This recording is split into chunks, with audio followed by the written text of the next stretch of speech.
everybody pretty much knows Mitch and Aldo. And this time they suggested that they want to talk about saltwater fishing. Thanks, guys. James, thank you. Thank you. And everybody, we're super excited to be back here. It's fun getting to do these chats and yeah, when we were thinking about what we wanted to talk about, saltwater fishing felt quite pertinent because it's cold out there and we just got off some saltwater trips. And it's a cool one. So let's jump on in. I mean, like a lot of people on here, we do a lot of freshwater fishing in Ontario and around. Most of our year looks like this. A lot of pike, a lot of bass, soon to be trout, which we're excited about. But we've covered a lot of the province, and I know last time we spoke about that, some of the spots that you could fish in and around Ontario. And we love them. Pike, walleye, they're awesome fish to chase.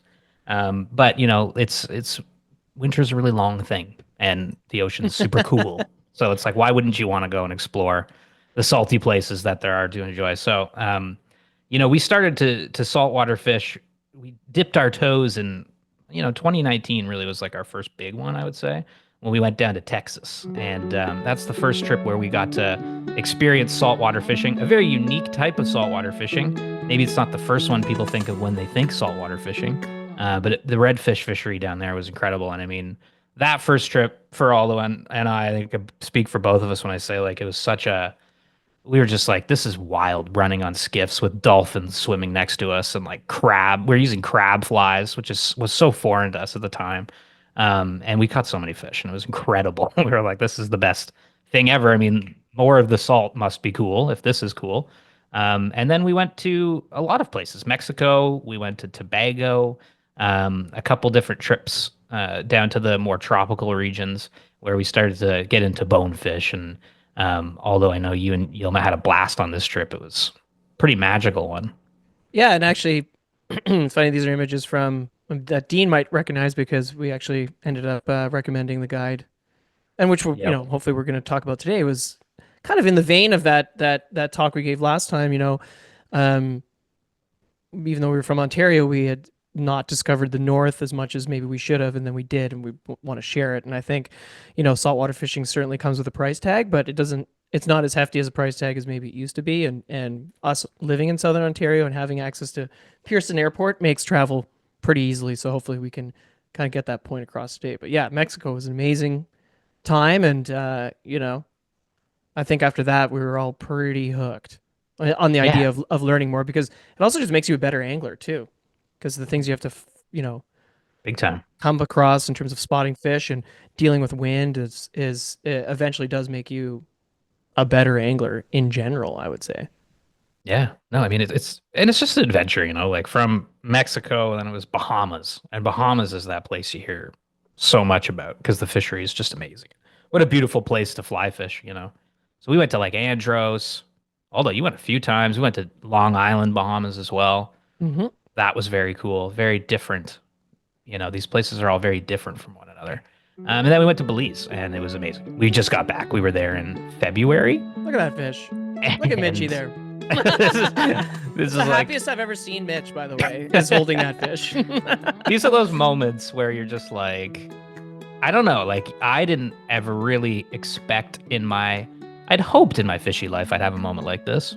I don't know if I expected it because it's so different.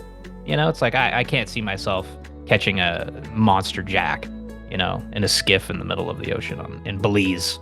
But you could do it, and it was pretty easy to do. And we're gonna take you through that. But yeah, this was just such an incredible moment. We'll talk more about this stuff in a bit.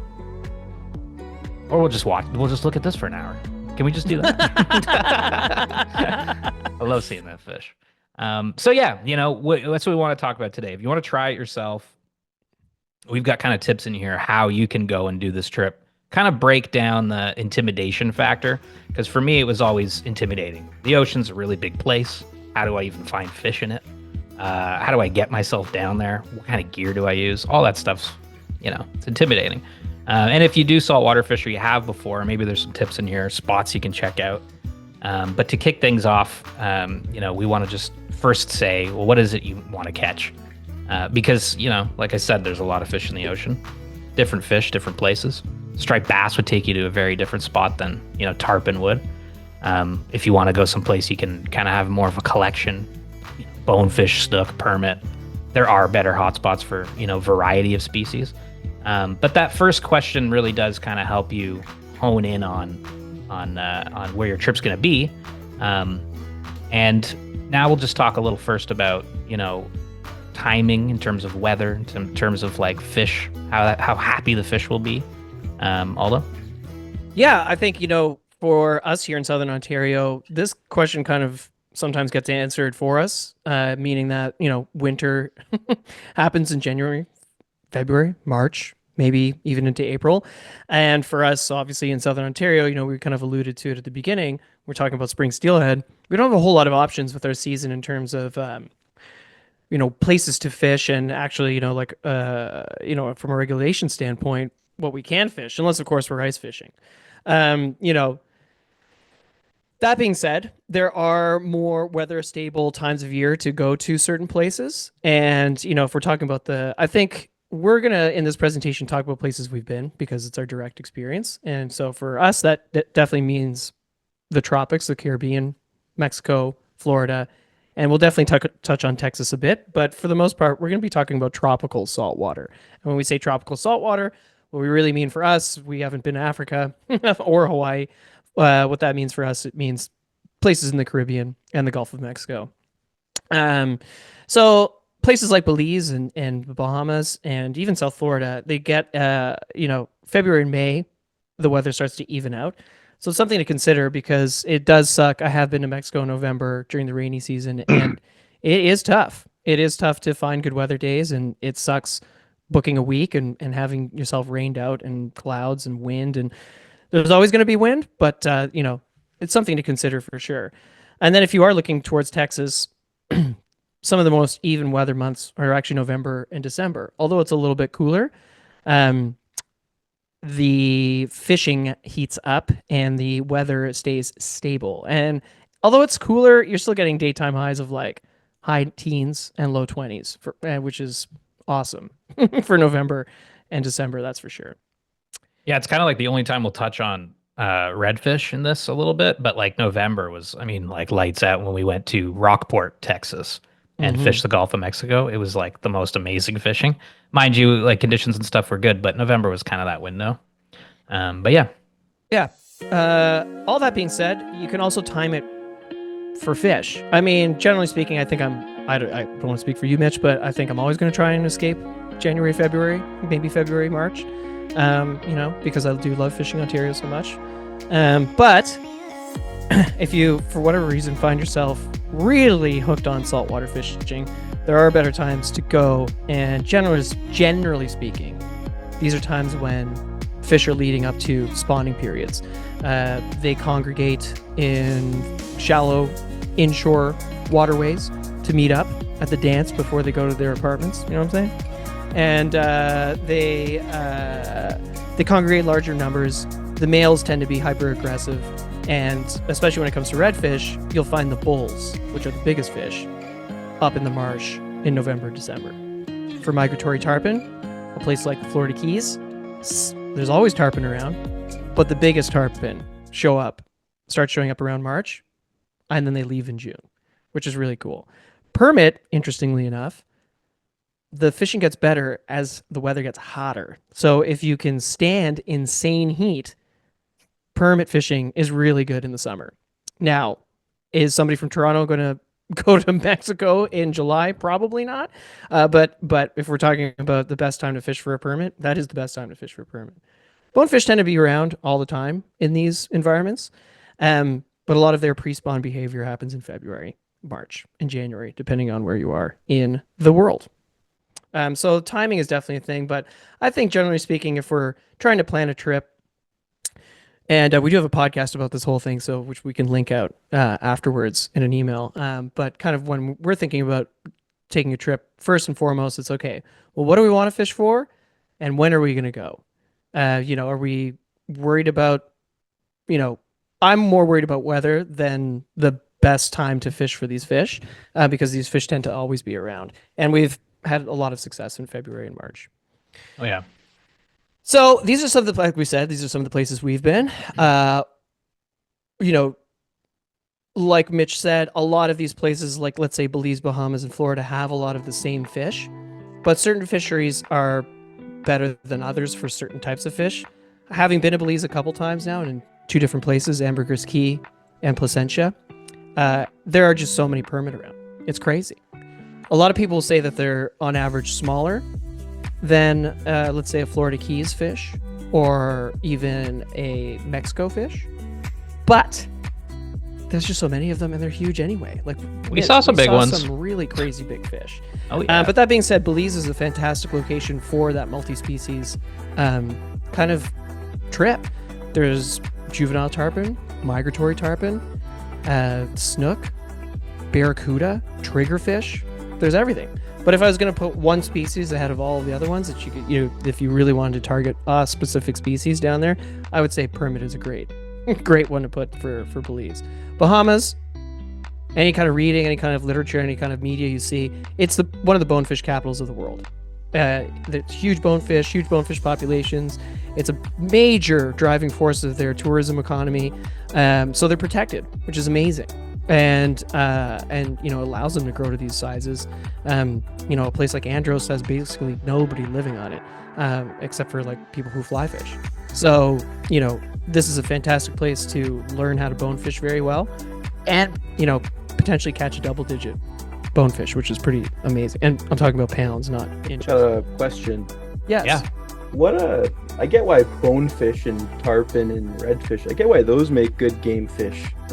What's the permits deal? The permit is largely considered one of the hardest game fish to target on a fly anyway.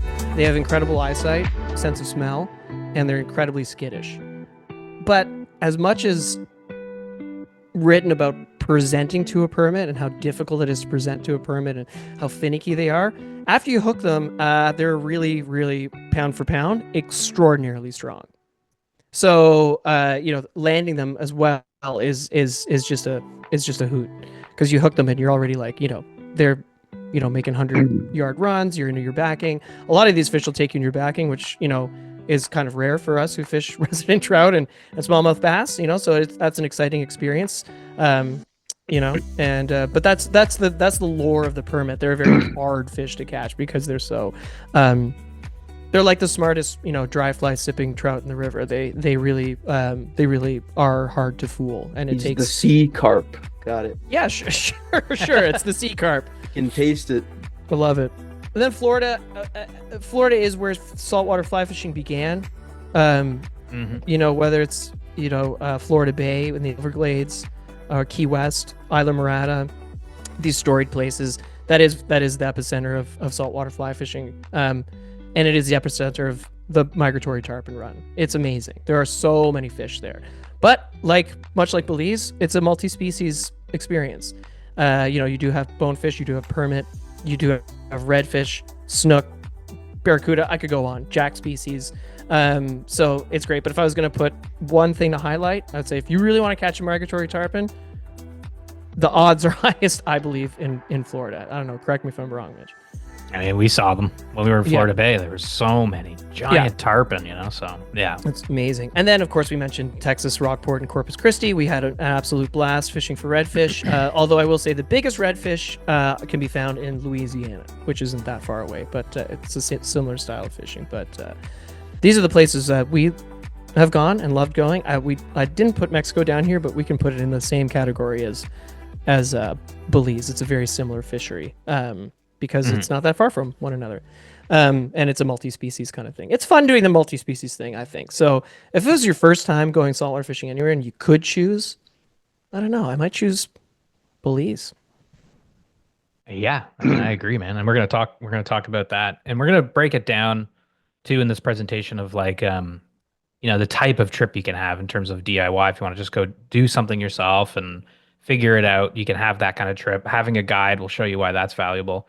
There's, of course, the full service lodge experience. We all know if you've got the cash, and then hosted trips come up often. So we'll touch on that too. But let's start with the DIY trip. Belize, like Aldo was saying, amazing place. Kind of blew my mind, blew our minds. Aldo's been there a few times. I've only gone once, and it's amazing. It is a great multi-species fishery. Like Aldo was saying, of course you can catch tarpon, bonefish, permit, lots of permit, snook around too, jacks as you saw, barracuda, and also triggerfish, which was really cool. Like we saw a lot of triggerfish. Um, the access to is what makes it great. Like this place is very accessible, huge flats you can walk, and we break it down in a map in a second. Very accessible place, very easy place to go and explore saltwater fishing and kind of dip your toes in the salt. If you're just, like I said, kind of intimidated by what to do, you want to do it yourself. Belize is really good. From Toronto, it's really easy. Like the flight was, there are direct flights there. We did a connecting flight, but still, whatever. We stopped and connected in the U.S. and then went to Belize City, and we were there by the afternoon. And then it's just like a quick to San Pedro, a quick little 15-minute flight on a puddle jumper. And it was a really great air service. Like they're dialed. They're like basically sending planes at every half an hour, shuttling people to San Pedro to Belize City. So that part was like totally stress free. And that can be a different experience at different places in the Caribbean, but like here it was amazing. Yeah, it could be a bit of a, sorry to interrupt, Mitch, but No, like, please, yeah, even Sherman. the Bahamas can be, or even Yeah. Mexico can be a bit of a slog getting to the actual fishing grounds. But, as like Mitch said, you land in Belize City, which is on the mainland. And then I think, yeah, like you said, the planes, the commuter planes fly so often that if your flight's early or late, you needn't stress. They pop you on like, it's basically like waiting for the bus, essentially. Yeah, it was amazing. And we flew to San Pedro, which is on an island called Ambergris Key. And then you just grab a golf cart. The whole island is just golf cart city. Like you grab a golf cart and you have a cart you can drive around, which means you can drive it to go fishing and everything else. So we grabbed a golf cart and then we hit the trail. And so like you can see here on the map, San Pedro is kind of at the south tip end of Ambergris Key. We stayed kind of in the middle-ish, which was cool because, we wanted to go north. North had a lot of really great fishing spots we wanted to explore. And it's a little more remote. San Pedro's a pretty big town, like there's a lot of different resorts and things like that. So getting outside of that was pretty epic. And then yeah, like I said, that whole kind of length of the island is like fishable flats essentially. So it's just like you've got so much area you can explore yourself and find fish all along the way. Just endless. And with the golf carts, it's so easy. Literally driving the beach, looking for tails. Yeah, exactly. So to look at this map, obviously, the eastern side of the island is exposed to the Caribbean Sea. So but there's a large barrier reef that runs the entire length of the island, and because of that, it's actually a very popular diving location. Yes. It's a lot of dive boats, a lot of snorkeling. So also, if you're going down there for a vacation, that's also something you can do, which is super fun. But there are 2 points. There are 2 points on Earth where a barrier reef meets the land, and both of those places are here on this island, which is really, really cool. So if you look north to where it says Robles Point and Rocky Point, which is the kind of the northernmost tip that you can get before you're into Mexico, you can drive a golf cart along the beach all the way there. And those are really great places to fish. But because of that barrier reef, like Mitch was saying, on the other side, it's creative off the beach, kind of like this endless flat. Mm-hmm. So like the access to fishing is just literally right off the beach, and the golf cart path follows the beach. So you just drive along in your golf carts. You got your rods rigged. Maybe they have a lot of these golf cart rentals. They have coolers built into the golf cart. You can put your lunch in. You could drive up and down the beach. There's little places to stop for lunch and stuff. And like Mitch said, it's very, very easy. And because it has more of a robust town, there's even fly shops. Yeah. They're basic, but they exist. So if you forget something, you can always grab it, like some tippet and some flies and whatnot. So it is a really great place for that reason. And the further north you go, the less and less people there are. Totally opened my eyes in terms of just ease, and like, wow, we could saltwater fish. This is like not what I had in mind, and having done different trips, like this was very, very simple in comparison. Did you guys need a Um, guided day to get started on the DIY stuff? Do you guys need somebody to show you where to go and where not to go and stuff like that? Great question. No. Great. Yeah, exactly. But we will get into how guides benefit you. But no, you don't, Dean. Like you could just show up and have, do a little reading before your trip on like, the basics of reading a flat where these types of fish might congregate, and you'll see it and you'll be like, "Oh, there's got to be tails on that seagrass." And you can just wait and you can, figure it out. You don't really need the guide to show you those flats. Like those are pretty you can really figure it out, and like you'll see fish. Whether you Yeah. catch them or not is a different story, but And was there any hassle with licensing or like trespassing or anything like that? Nope. The entire beach, as long as you're not on somebody's dock, Yeah. is public. Yeah. And good question about the licensing. It's all done online. It's very simple. I think it's Okay. like, what was it, like 20, 25 yeah, I got mine bucks? on my phone like in the airport. Like it Yeah. was very simple. But they encourage it and they want it. You know what I mean? Oh, Like for they sure. want I you to would- buy a license and fish. Absolutely. Yeah. Yeah. And there's a robust, it's a fishing and diving and snorkeling is a huge part. Outdoor recreation is a huge part of the tourism there. Mhm. So all the dollars go right back into habitat restoration. Yeah. In terms of like being employed as a guide, you have to be a native of the island. Yeah. As well, That's not fair. just not That just not makes just sense. not just a Belizean, Yeah. but somebody from San Pedro and Ambergris Key. Hamburgers, yeah. Accommodation wise, there's lots of different spots. We'll speak to where we stayed because it was great. And it just had everything we needed. It was kind of like a beach cottage. It's called Casa Grande. It was an Airbnb we found. And it was really cool because it was like motel style. So if you have buddies, like each of those doors is a different room. Really great. They had like some staff on site, which was awesome. They cooked breakfast and dinner for us every day. So we didn't have to think, and the food was actually really good. So it was amazing. Like this was great. But there's also like some hotels, there's some resorts, there's, various things like that. But the Airbnb thing was great for this trip because we kind of had this whole beach area to ourselves, a little bit out of town, and some people that helped us out. And they were just super fun to kind of hang out with too. Yeah, it was great. And yeah, like Mitch said, I think the first time I went there, I stayed in a hostel and with Rob from Drift Outfitters, and our room was $60 a night. Yeah.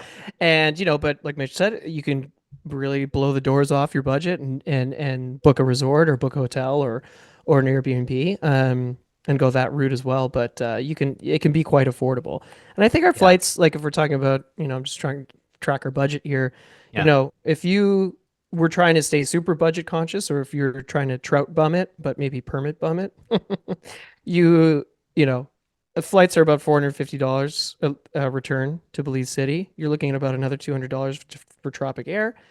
And then you're into, just your golf cart rentals and food after that. $60 a night at the hostel, and Bob's your uncle. You might be able to do this trip under $2,000 if you don't hire guides, which is really cool. Yeah. Canadian. Did you ever have any trouble with your fishing rods get on the airlines? This, David, this is a great question. This question always comes up. I've had an issue of them not showing up once. Mexico. Yeah. Mexico, but they showed up a day late. I don't really understand why. I've never had a problem aside from that one time, which was 2018, carrying on rods. Sage, Fish Pond, Sims, they all make the multi-rod traveling case, which is rated for flight. Like it's the dimensions for carry-on.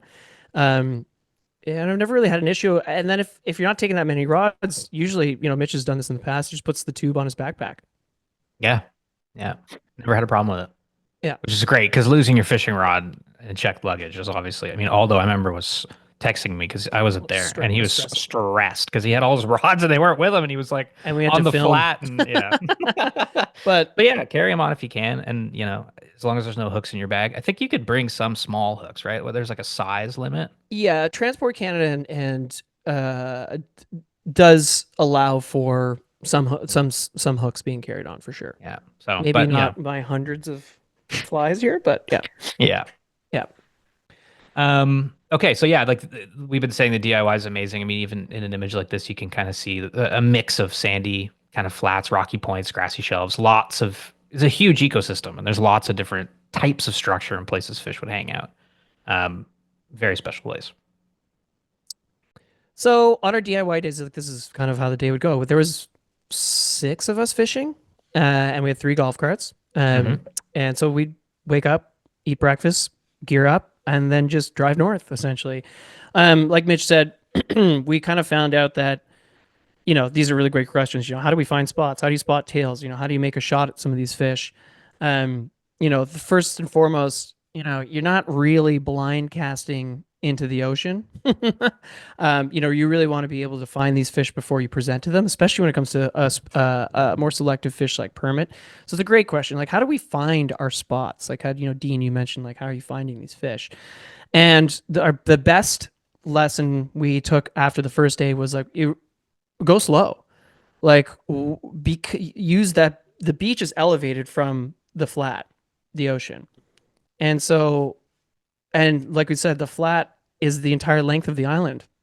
So, where are you going to start? So Mitch kind of surmised that if we slow rolled the beach, and if we could see pushes of fish or some activity, birds are always a good sign of activity. If we saw, sometimes we would even see permit tails or bonefish tails. Then from there, that would be kind of like our recon. Then we would get off the golf carts and actually start walking the flat and taking it in. If you were to walk this entire flat, it would take you forever.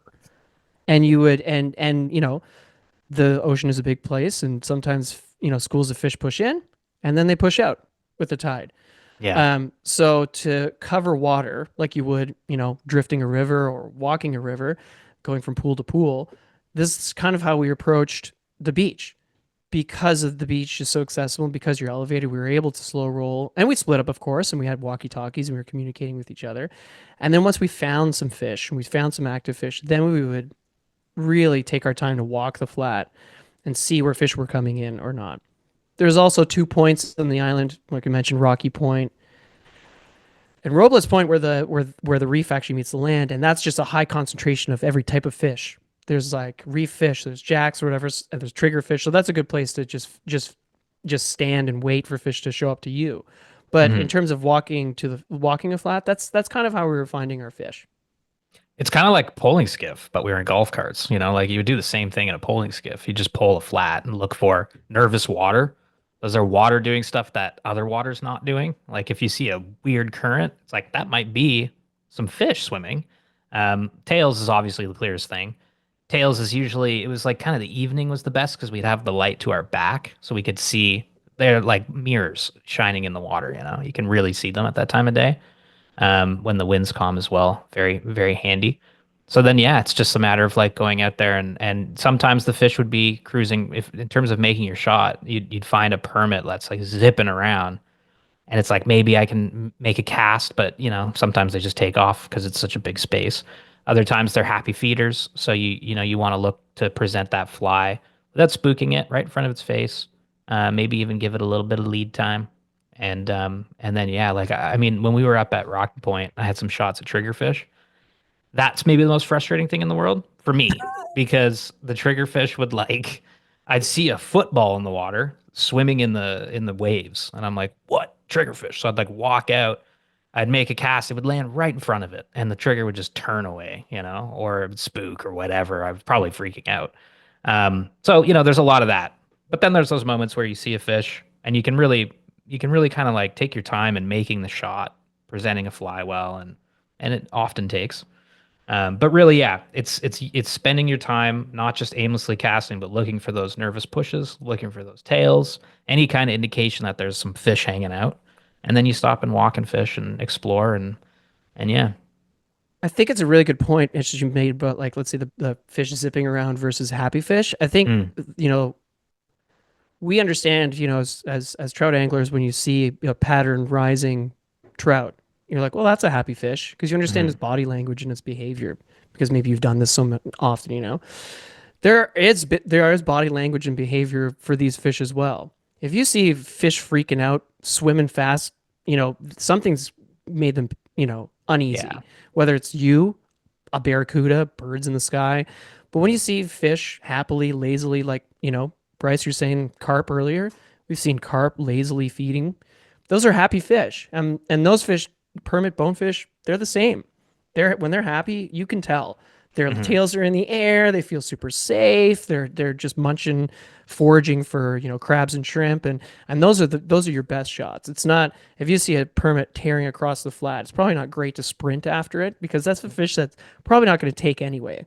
We Even if would, and we did, but probably not a good idea. probably not a good idea. Look at that permit. The best- It's like going so fast. Run. Run. Never led to anything.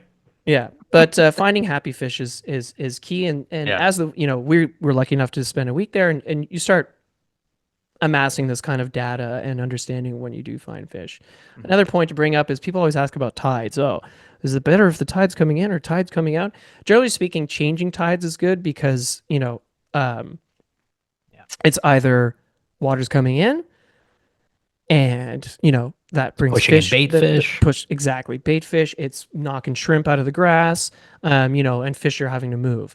The tide is what the tide is. The best thing you can do is if you're, like what we did when we found there's this particular beach we kept going back to because we kept finding a school of permit on it, is we noted the time when we first found the fish, and then we checked tide charts later. We tried to be there because the tides change roughly about 50 minutes a day. So we would try to roughly get to the same kind of fishing conditions the next day kind of thing. So it's like, oh, we encounter those permit at 3 o'clock. Let's make sure we're there at 4 o'clock the next day. And so because if the conditions are kind of the same, it's kind of like steelheading, in certain rivers, fish push in on a rising river In the rain, yeah. and then they're active on a certain, if that river starts to drop, they become a little bit more active in some rivers anyway. Yeah. And so you can kind of make an analogy to this, which is like, oh, let's try and encounter those fish in similar conditions. It's not always the case, but it's a great baseline, shall we say, Yeah, definitely. which is exactly what happened here. Yeah, this was the best thing in the world because it was like that exact thing, right? We were kind of like covering a lot of ground because we just wanted to see what was around the next corner. Just like obviously awesome. It's like the biggest fishing thing everybody does, right? You keep moving because you're like, but maybe the biggest catch of my life's right over there. This was like we were driving back to the Airbnb and we're like, let's just go slow. Let's take our time. We're on vacation, Let's go slow and look for tails, see if we can see them because the sun was at our back towards the flat. And so as soon as we decided to do that, we see tails. We're like, oh my God. And everybody Mitch did. everybody kind of left. Everybody kind of left. And I looked between two bushes at It's this just me and like Mitch. perfect spot and a bunch of tails come up and I'm like, everything went slow motion. Tails. Aldo like grabs a rod. I like park the cart. He runs to the beach, makes a couple casts, and then he's connected to a permit right away. This is day 1, I think. Yeah, which Yeah. was amazing. And if anybody knows anything about me, I've hooked 5 permit in my life and lost them all. So this was an awesome big moment, and it was really fun. Mitch, you're not giving yourself enough credit. You kind of like you willed this into existence. You're like, we're gonna go slow and see if we can see tails, and then you're like, oh my God, tails, and then you're like, Yeah. barking orders at me. You're like, yeah, I gotta park the car, get the rod, go over there. I thought they were bonefish, and then they didn't end up being bonefish. But it just, yeah. And what we did with this data set here after this was we got home. Our friend Nick checked the tide charts, and we were there every night. And lo and behold, this school was there, which later on we discovered, through talking to our guides, Dean, to go back to a point of yours, which we're going to get to next. We learned about fish behavior through our guides, but we had this data set of, hey, we found a school of permit here today. Let's come back at the same-ish conditions and see if they're there, and they were. Now, we didn't know why that was, but we found out afterwards because on this particular trip, not only did we DIY, but we also hired some guides for 2 days. We had 4 days on our own and 2 days with guides. And did you fish every day, or do you have some days that were kind of write-offs because it was crappy or you were tired? And No, stuff? we fished every day. Like regardless, you were going. Oh yeah. Yeah. We had pretty good conditions, and it just got better. This one guy who owns a lodge, which we'll mention later on, Danny, he said they structure their trips in 6 days because generally speaking, he finds that at least in like peak season, you're gonna get 2 not so great days, 2 medium days, and 2 of the best days of your life. Yeah. Conditions wise, whether you can make the cast or not is another thing. but he says we typically structure 6 days to like ease the heartbreak of potentially a storm blowing in, because storms blow in, but they blow out really quick too. Did you find that the permit relate to the bonefish at all? Do they hang around the bonefish? Yep. Yes. This, after we landed this fish, a school of about like 50 bonefish, or after we landed this permit, the permit was still hanging around, but then a school of bonefish was right behind them. Because Which it is was pretty just amazing. this bed of seagrass full of shrimps. And so like we talked to somebody that I think it was a fellow that it was like a snowbird, and he'd been fishing there a long time. He's like, all this whole seagrass here, there's a ton of little kind of baby or permit that are like learning how to feed. And so this sort of safe zone in like Aldo's saying, in these conditions with this kind of like moment in the tide, they come in and it's like safe from predators. There's like not a lot of birds around, so they can be happy feeding and like learn how to like eat shrimps and stuff. And so, tons of shrimps, bonefish come in too. And we were seeing tails of bones as well. Yeah, which was awesome. Yeah. It was amazing. That was the coolest thing, man. That Hermit Beach, we called it, was like so fun just to like find a spot, and we're like, wow, this is amazing. It happened every single day. So, It was that was all like under our own. Yeah, it was figuring like stuff kind of out. vindicating. We're like, oh, we can Yeah. do this. Yeah. Well, when Not you take that the dumb. time, when you slow down and you go, oh yeah, actually, wait, I do know how to fish. I know a lot of stuff. And you just give yourself a second to like give yourself some credit and think about what you're doing. Then you start figuring it out. So it was great to know that, like, okay, we had these flats. We figured out a spot and like a little bit of the fish behavior and stuff. But then we had guided days. So what we wanted to do was have a couple guided days in the mix, because I mean, obviously it's amazing to be guided and you get to explore a lot of different water. You get to be on a boat and find places you couldn't get to on foot. And these guides have incredible wealth of knowledge, so it's obviously amazing to hear from them.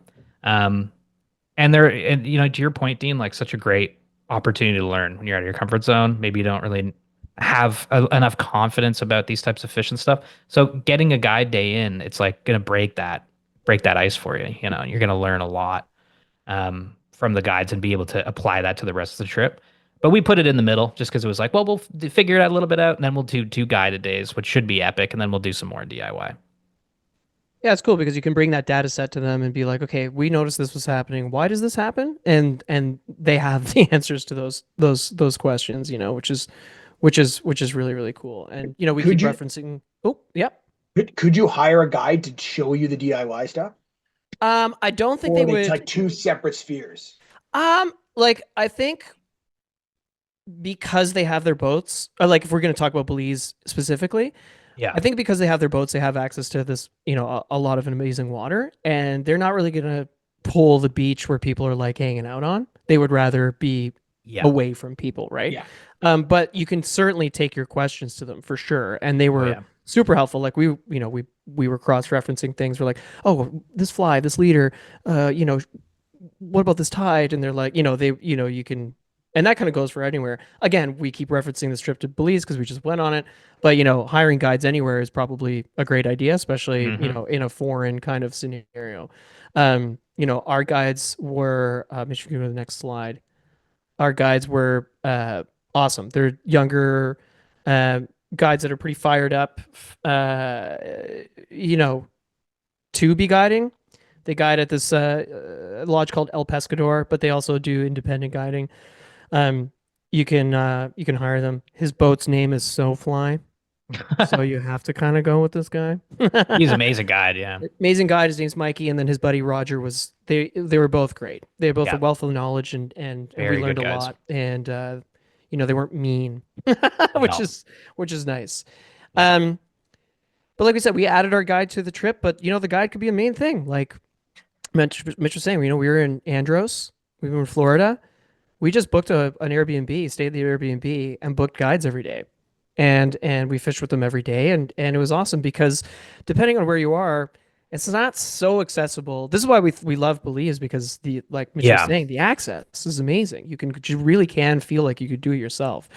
When I was on Andros, I was like, I don't think I could do this because you're running the boat so far from the launch to get to these flats, and Florida too is like, Yeah. deep water, tons of sharks and crocodiles and alligators, and you're like, Yeah.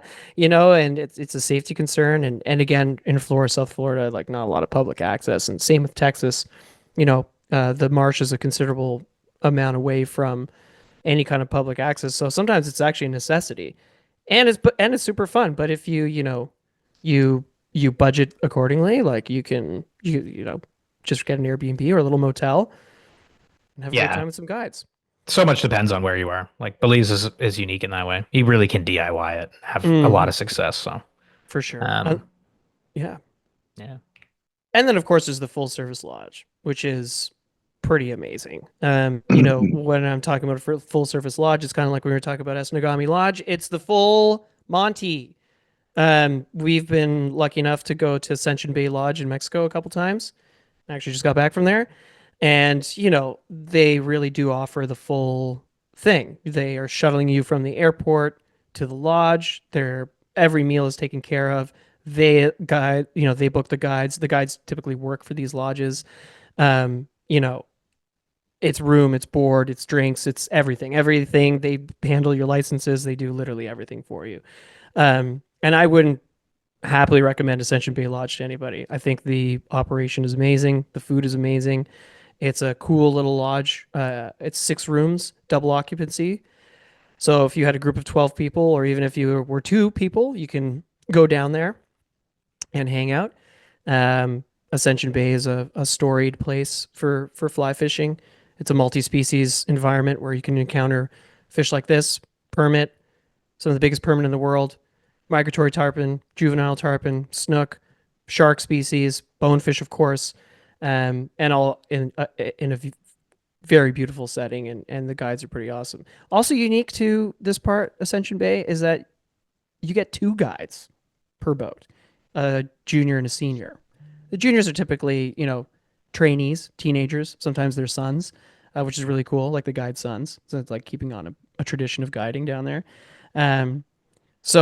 Which is really interesting because the guide that's with you on the bow, like in this top left corner with me, the senior guide typically spots the fish first. The junior will help you see it if you can't, because half the time you're just fishing with your eyes anyway. You're fishing with your eyes. You're not blind casting, right? Mhm. So really dialing in, seeing fish, and trying to understand what you're looking for is really, really handy. So highly recommend Ascension Bay Lodge. But resources like we'd recommend like Yellow Dog. Yellow Dog. I'm sure people have heard of Yellow Dog, and they're really about, the Those trip types of of a trips. lifetime. Yeah. Types of trips, Yeah. But another really fun way to get into saltwater fly fishing, or any kind of, fly fishing trip, is a hosted trip, because it's a really social thing. You meet people from all around the world, and the global fly fishing community, and maybe they're hosted by a fly shop or a personality like, our friend Kayla Lockhart, and you get to meet people and fish and kind of make lifelong friends, which is really kind of cool. It's another like removal of responsibility for you as well, because you're assuming that this person that you look up to or trust or find fun has already done the legwork of Like planning it all out. planning the whole thing out. Yeah. They're making gear recommendations, making fly recommendations. They're vouching for the lodge. They're vouching for the other, they're also vouching for the other guests on the trip, meaning like, they're curating a really great experience for you all around. And that could be really fun because there is an intimidation factor of also like, oh my, okay, I've saved up some money, or I have a a bunch of money anyway, and I want to book a lodge, but what lodge do I book? I don't know. So you're like, oh well, this person that hosts this podcast is hosting a trip somewhere. Maybe I should go with them because they seem to travel a lot, and it's true. I was intimidated, and the first time I went to Ascension Bay Lodge was because Kayla was hosting a trip there, and ended up meeting some of our closest fishing buddies, and it actually led to us working with Reddington, which is really cool. So you never know who you might meet on this trip. Our friend Nick Kennedy, he met an investor in one of his bars on one of these trips. Like, how cool is that? You never really know. We'd recommend our good friend Emily Roger. She's been on the show before. She basically travels the world introducing people to some pretty amazing fly fishing. So you know, if you want to check out her website, she does several hosted trips a year, and Emily's a fellow Canadian, and she's pretty rad. So, and then of course, there's Drift Outfitters typically hosts a saltwater trip a year, which is really, really great. Yeah. As an aside, did you do any snorkeling at any time? Me and Mitch got pretty fish obsessed, so no. But if you know John Clip from Affinity Fish, him and his wife were on our Belize trip with us, and they did a lot of snorkeling. Saw tons of stuff. Amazing place to snorkel. Great place to dive, Dean. You should go there for great sure. place to dive because of the barrier reef is amazing. Yeah. So yeah, we'll just touch on gear a little bit because we could really go down this rabbit hole. But the first thing, people are always like, "Is it going to be windy?" Yes. Okay. Get it out of your head that there isn't going to be wind. There's going to be wind. There just will be wind. It's brutal. And some days are easier than others. It's a light breeze, but it's the ocean. There's nothing stopping the wind. Practice for the worst. Practice that double haul. Practice that double haul. You can't practice enough. Get yourself a hula hoop and land your fly in that hula hoop, because typically that's kind of like the zone that you're going to need to land the fly in front of a fish. And just keep double hauling. The other thing is like gear, like actual sun gear. So I think like it's always been weird to me. I'm like, what do I wear when I saltwater fish? So I was just like looking at what people wear. Honestly, having like sun gear is a huge note. I know it sounds obvious, but like, you know, I was wearing like leggings, backcountry skins, which were insanely awesome the whole trip. You know, they'd quick dry and then protect me from the sun. Sun shirts are great with the hoods. Buffs, all of that stuff goes a really long way in making it fun, because you could easily have a bad day if you're not prepared. So this type of stuff is like really important, and it's something to think through. Polarized sunglasses as well. Like Aldo said, you're fishing with your eyes, so it's like you got to have a good pair of shades so you can actually see the fish and not just be staring. Yeah, and I think into the most sun all important day. thing too yeah, exactly. And then with the shades too, I mean, this goes for freshwater fishing too, but like always having, a side blocker, something that can, really make sure that you're not getting too much light bleed, because it's like, we see this picture of our buddy Tim here. It's a very, very bright day. And, Tim's really covered up. It's awesome. He's got a lot of these shirts, have built-in UPF, which is great. The one I'm wearing right now is one of my faves. Because it has a tie down for when you're running the boats. You don't lose your hat. Yeah. And then it also has, I love sun shirts with thumb holes. I don't wear gloves. I find them frustrating, but some people wear sun gloves, and that's probably a good idea too. But when I'm not fishing, I'll have my palms and my hand covered up. And obviously you cannot put enough sunscreen on.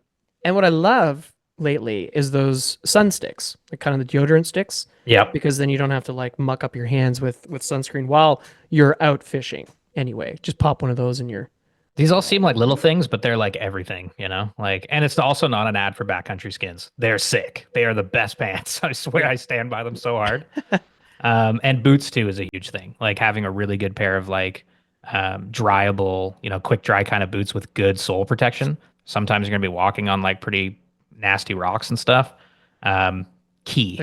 There could be coral. There could be seashells on the flat. The last thing you want is to like, I don't know, cut your foot on the first day of your trip. Oh my God. Yeah. There's a lot of styles of flats boots. These are kind of like two of the more popular. Like, I know this isn't an ad for Sims either. No. We're not sponsored by Sims. But there's the flats booty style, which is half neoprene and half rubber. That's what Mitchie wears. And then I wear kind of the flat sneaker kind of style. Both are good. Both have their pros and cons. But I think Mitch wrote a really good note here, which is make sure you wear socks. I didn't the first time, and it was like sandpaper on my foot for like 6 hours. It's bad. Like again, a small gets thing in the boots. totally changes your day. So you wouldn't wear your regular boots then? I guess you're walking too much for the regular boots. It's more of like a saltwater thing, and also the bottoms of the boots are designed for sand. But I don't know. Could you wear just like regular? Yeah, you could. I feel like they would be really clunky. Probably clunky, yeah. Like that's what I love about the neoprene boots. Like you feel like a ninja. You're so fast and like quick, But even like paddling, I mean, we're all from Ontario. Paddling and rafting brands like NRS and stuff, they make, even I think Mountain Equipment Co-op has, or Mountain Equipment, what is it, company now, has has like water shoes, as long as it has some sort of rubber sole, that's Yeah. the key, because like I said, you step on a seashell, it's going to suck, or a sea urchin or something, like these won't save you from stepping on a stingray. No. But from smaller things that might cut your foot, it's definitely a good, and it's just comfy. Our buddy was wearing Crocs. I Like, was legit. just gonna say, can we rip Yeah. Crocs? You can, but like I was watching them and like they would fall off sometimes and it looked Yeah. frustrating. Whereas I was like, no problems, So it's like, again, a little thing, but it could totally change your day. But the drip. The Yeah, drip. and then, but Crocs are great for boat days. yeah, and totally. and I'm usually barefoot or in socks on depending how sunny it is on the boat, because Feel the line in your I like on to your feel feet. the line on my feet, so Yeah. I'm not stepping on it, So yeah. Okay, and then there's the peripheral gear. I think the most important thing that I learned is that stainless steel rusts. That's a dumb thing that I assumed. That didn't happen. And at the end of my first day, my Leatherman was a paperweight. So you don't have to go crazy like this, but Mitch and Yilma were so nice to buy me some hatch pliers for my birthday ones. But the key is an anodized. And you still want to rinse them off at the end of the day. You want to rinse off all your gear in fresh water at the end of the day. Salt water just kills. But yeah, sturdy pliers are great. Brands like Loon and Dr. Slick, make great, if you don't have to blow the bank on pliers, but having good pliers and with a holster are really, really handy. Try to make sure you have pliers with cutters, because then you don't have to bring nippers, although it's nice to have nippers around your neck because it's pretty quick. And then this one has a beer opener, which of course sometimes is very important. So is the hook hone. Hook hone. Very important. You're encountering snook, tarpon, have very, very, very, very hard mouths. Barracuda too. You want to make sure your hooks are sharp. You're not really snagging because you're not really fishing. You're not really casting as much. But you do want to make sure that if you do snag some rocks or coral or something, especially if you're fishing a reef, it happens, that those hook points are sharp, because you want to be able to drive that puppy home. So I always, for DIY trips or even not, waterproof bags are amazing to have. On the flats, I'll wear a backpack, like my fish pond backpack here. Look, I'll keep like a big fly box in my water bottle, and my packable rain jacket, because you just never know. And you're gonna get wet, like fishing salt. You're in the water up to your waist a lot, often. So a waterproof bag is pretty key. And then I've got a little waist bag, just with I'll keep tippet, and a small selection of flies. These little pucks, or those little fly shop pucks, are great to have for flies. I actually got a great tip from a guy in Mexico. He said he puts his wet flies in these, so they don't screw up the rest of his flies. Great idea. Oh, that's interesting. And then he dries them at the end of the day. So I'll keep this in front of me like this, backpack on my back, or one of those, just something to keep your flies in, and you put your phone in here or whatever. But those are always handy to have. Yeah, we could go on forever here, but generally speaking, you're looking at quick reference. You're looking at 7 to 8 weights if you're into bonefish and redfish. Some of those big Louisiana redfish, you're probably going to go up to a 10, because they're like upwards of 40 to 60 pounds. But for bonefish, redfish, you're looking at about an 8-pound to 12-pound tapered leader. Typically, I don't fish anything shorter than 12 feet. Just you hook more fish with a longer leader. You just do. Permit and snook, probably want to get into a 9 weight. Like I said, these fish are strong. They're hard to present to, but they are very strong. For the permit, you're looking at about a 16 to 25-pound tapered leader. These fish can get up to 40 pounds. It's pretty amazing. And then for snook, even the small ones, you want a 25 to 40-pound shock leader. And what that means is, I'm going to assume everybody knows what a shock leader is, but if you don't, it's a leader kind of like how we fish for pike with wire. You have a thicker, I guess you could say, tippet section. So that's your bite tippet. Mm-hmm. And then that is blood knotted onto a section of usually 15 to 20 pound, and what that helps do is protect from exactly what it said, a bite. Snook mouths, tarpon mouths, and tarpon gills are very sharp, and so the thicker, even if you're fishing for 5 pound snook, Yeah, they have even like though rigid sandpaper mouths that just like shred fishing line, Yeah, which we exactly. learned, even the small guys. Yeah, which I didn't know until we went to Florida, Yeah. which was really, really interesting. Tarpon, for the juveniles, you're probably at a 10 weight. Juveniles can range from a couple pounds to 50 pounds. But a Yep. 10 weight can handle them. And like I said, you're at a 40 to 60 bite tippet. So what that means is you've got probably about 3 or 4 feet of like the business end, the tippet, the 60-pound tippet. And then that'll taper down to about a 25-pound. And then you can, depending on if you want to fish like a regulation leader, in terms of like if you ever see like the Millhouse IGFA. podcasts talk about IGFA and tournament style leaders, that's what they're talking about. It's usually a bite tippet of about 60 pounds, a break off section of 15 pounds, and then a butt section to your fly line of about 40 pounds. And why they do that is they want to be able to bust the fish off if there's sharks around or if the fight's going on a little bit too long. Too long. You'll also, if you buy pre-made, prefab, like Scientific Anglers, Rio, whatever, they'll typically do this as well, but they won't go as light as 15 pounds. So like the Rio leaders, if you buy an 8-pound, 80-pound tarpon leader, let's say, it'll be 80-pound bite and 30-pound butt section. So the thicker diameter will be attached to your fly. And then, for jacks and just a barracuda and all your other stuff, I'd say like a 9 to 10 weight because those guys are big and they're strong. And then you'll definitely want steel leaders for the barracuda because they just lacerate line. Big time. Jacks are not leader shy. They are angry and they will eat anything, as I learned in that photo. So yeah, I mean, that's a quick guide to, the type of gear you need and also, how to do a saltwater trip. I mean, Belize was awesome. Go and try it. I can't recommend that trip enough to San Pedro because it just opened my eyes to the DIY potential of things. Fishing in the Bahamas and Florida and all those places is awesome, and I'm sure there's great DIY fishing I have yet to experience, but this trip was just such a breeze, and I'm like, I definitely want to go back to Belize, and I can see myself doing that trip every winter and being happy and not having to explore anywhere else because there's just so many cool fish.